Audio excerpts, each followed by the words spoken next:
Assalamualaikum warahmatullahi wabarakatuh. Perkenalkan, nama saya Cici Zainuba. Saya akan menjelaskan tentang penerimaan penghargaan Nobel dalam bidang ekonomi, yaitu Milton Friedman.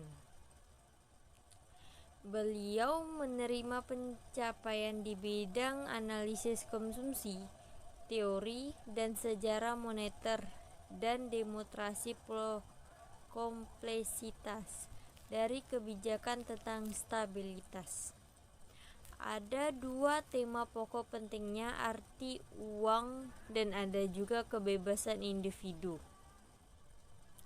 Dari dua tema pokok ini ada tiga aspek pemikiran, yaitu adalah: satu, tentang studi fungsi konsumsi. Dua, argumennya tentang kesulitan dan permasalahan dalam penerapan kebijakan stabilitas. Tiga, kontribusinya pada teori dan sejarah moneter. Nah, teori konsumsi menurut Friedman menyatakan bahwa berkonsumsi menyesuaikan pengeluaran mereka dengan ekspektasinya tentang pendapatan selama periode yang lama. Hal ini menurut saya benar karena semakin pendapatan keinginan untuk memiliki atau berbelanja. Contoh, awal-awal kita bekerja, kita hanya ada motor, kita bisa makan yang sederhana. Lalu beriringan waktu, gaji kita pun bertambah. Semakin lamanya kita bekerja, dapat pendapatan gaji mulai meningkat, bisa membeli mobil atau rumah dan makanan yang lebih mahal dari sebelum-sebelumnya. Spill yang positif: semakin besar pendapatan, semakin banyak kebutuhan yang diinginkan atau dimiliki. Uang dan kebijakan moneter sangat berperan penting dalam menentukan aktivitas ekonomi.